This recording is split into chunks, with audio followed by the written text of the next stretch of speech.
with Mike Portnoy from Dream Theater, ahead of Dream Theater's 40th anniversary Australian tour. And we're going to ask Mike some of your questions that you submitted, fans out there.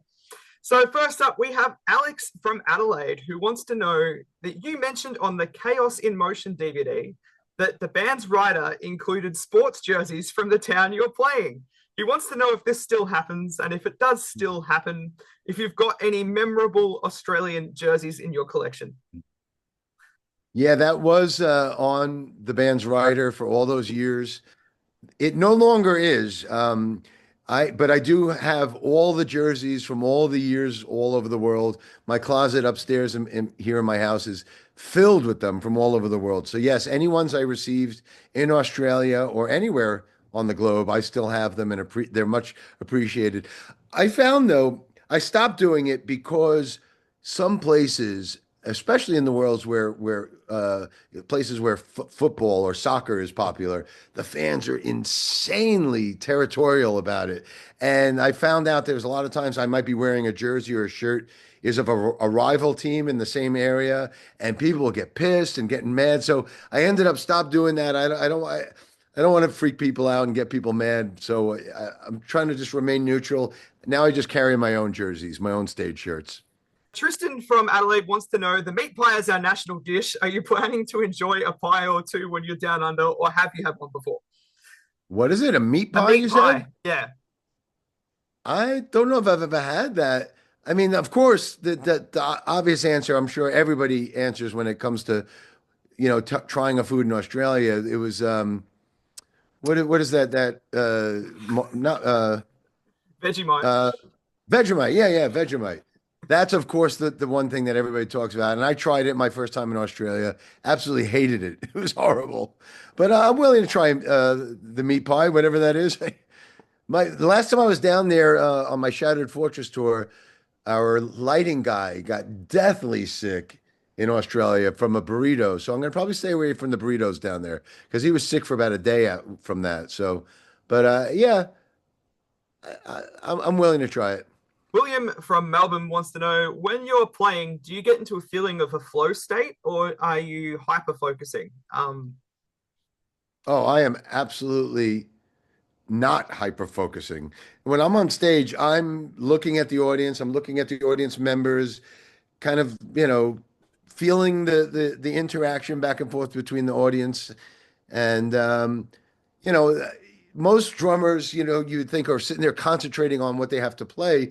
I'm thinking about what the after show food is going to be, or what TV show I'm going to watch on the ride to the gig the next day. My wheels are constantly thinking of all different things on stage. And, I'm not trying to say I'm not in the moment, because I'm in the moment, but I'm not one of those sort of drummers that just insanely has to focus and play the same thing each and every time. I'm kind of just feeling the moment and feeling the audience and the ups and the downs and the ebb and the flow and the highs and the lows. And I'm just trying to be in the moment with the fans.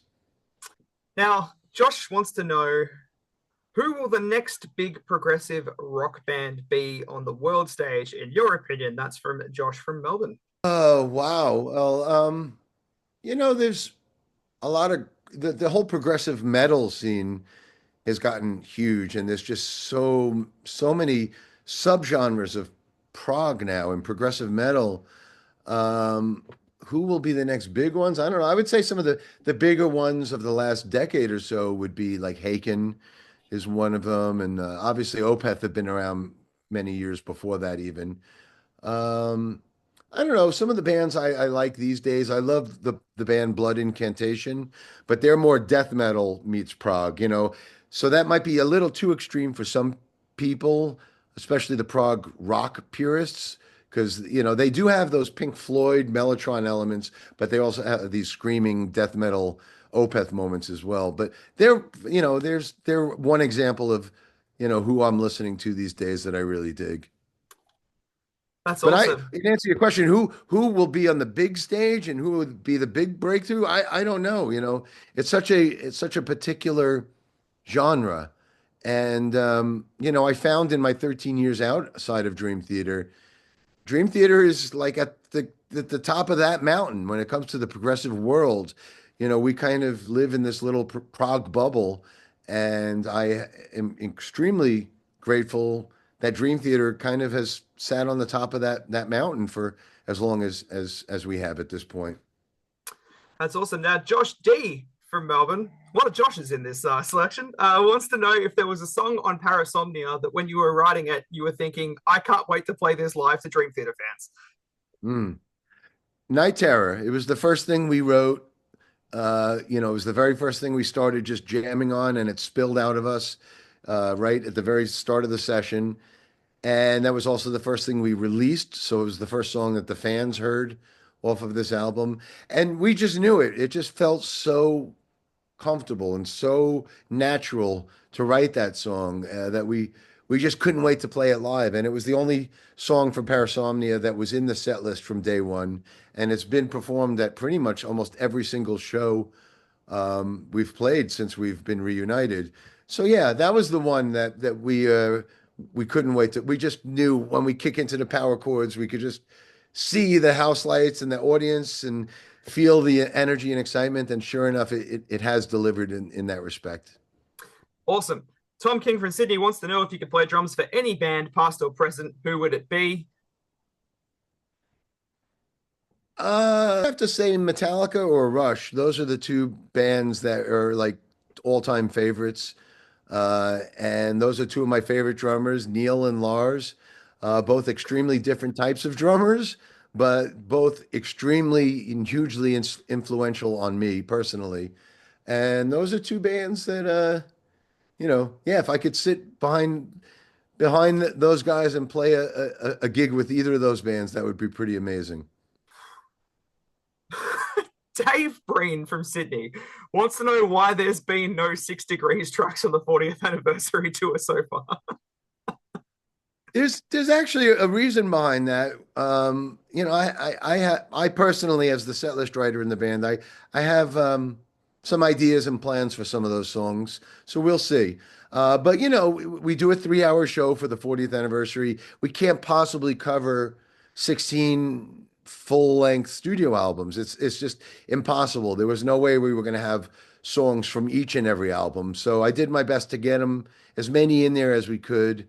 And whatever we didn't hit this time around, hopefully we'll come around to in the future. Awesome. These people are being a bit tree cheeky because Josh from Brisbane wants to know if you could play the Count of Tuscany in Brisbane. He says he'll even swap Octavarium for it. Well, I write the set lists based on the last time the band was down there. So, we're going to be coming to Australia in the middle of an Asian tour. So the set list I have for Asia is based on what the band has played there in recent years. For Australia, it's going to be based on what Dream Theater has done the last time they were there. Yep. So if Dream Theater played the Count of Tuscany last time or Change of Seasons last time, I'll be doing that research before we get down there. And whatever, if they've played anything recently, I'm going to do my best to not play it this time so that you get a completely different and all new show this time.